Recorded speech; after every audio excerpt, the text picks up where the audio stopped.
আলী হোসেন উত্তর দিকে হেঁটে হেঁটে অনেক দূর চলে এলো। সামনেই দেখল একটা বাসা।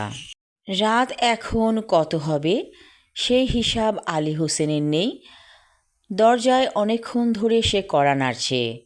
তারপর ঘুম ঘুম ঢুলুঢুলু চোখে একজন বৃদ্ধা মহিলা এসে দরজা খুলে দিল।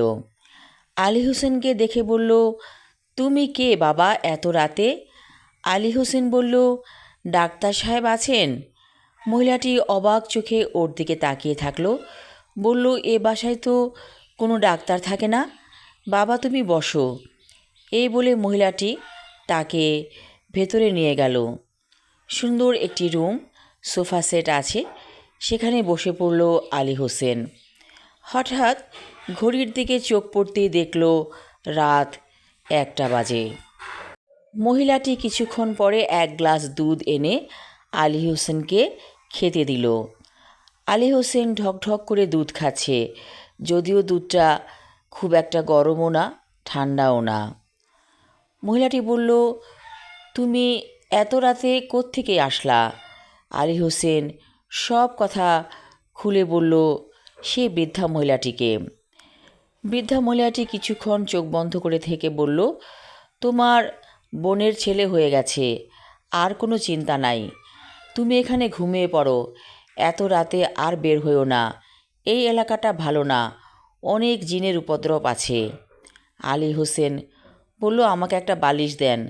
বৃদ্ধা মহিলাটি একটা বালিশ এনে সোফার মধ্যে দিয়ে দিল। সেই সোফায় আলী হোসেন শুয়ে ঘুমিয়ে গেল। অনেক ভোরবেলা আলী হোসেনের ঘুম ভেঙে গেল। দেখল বৃদ্ধা মহিলাটি ওর দিকে তাকিয়ে আছে এক দৃষ্টে। মহিলাটি বলল, তুমি এখন কিছু খাবা? আমি পিঠা তৈরি করেছি। আলী হোসেন বলল, আমাকে পিঠা দেন। গপ গপ করে অনেকগুলো পিঠা শেষ করে ফেলল আলী হোসেন। বৃদ্ধা মহিলাটি বলল, তোমার সাথে জিন আছে, আমি এর চিকিৎসা জানি। তুমি কিছুক্ষণ এখানে থাকো, পরে বাসায় যেও। আলী হোসেন নাস্তা খাবার পরে বলল, আমি 1 কাপ দুধের চা খেতে চাই। মহিলাটি বলল, ঠিক আছে, আমি তোমাকে চা বানিয়ে দেব।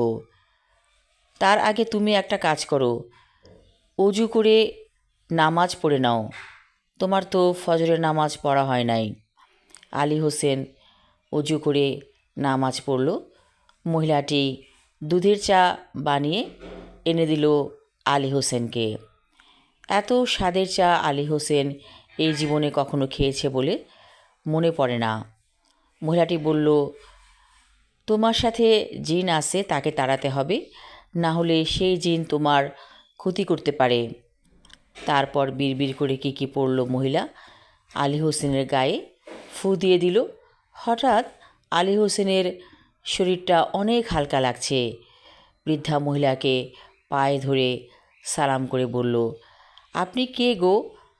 আমাকে এত যত্ন করলেন, খাবার খেতে দিলেন।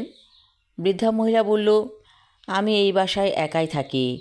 আমার স্বামী সন্তান কেউ নেই, সবাই মারা গেছে, শুধু আমি বেঁচে আছি। হয়তো মানুষের হেদায়েত করার জন্যই আল্লাহ পাক আমাকে রেখে দিয়েছেন। আলী হোসেন মহিলার কাছ থেকে বিদায় নিয়ে চলে এলো। বাসার দিকে রওনা করছে সে। যখন আলী হোসেন তার বাসায় এলো, দেখলো একটা চিৎকার চেঁচামেচি, সবাই আনন্দে উল্লাস করছে। আলী হোসেনকে ওর মা দেখে বলল, তুমি কোথায় ছিলা সারা রাত? আমরা তোমার চিন্তায় অস্থির। এই দেখো তোমার বোনের কী সুন্দর ছেলে হয়েছে। আলী হোসেন ছোট্ট শিশুটির দিকে তাকিয়ে মনে মনে বলল, এই সন্তানটি হবে আমার এক ধরনের শক্তি। ওকে আমি মানুষ করব আমার মতো করে।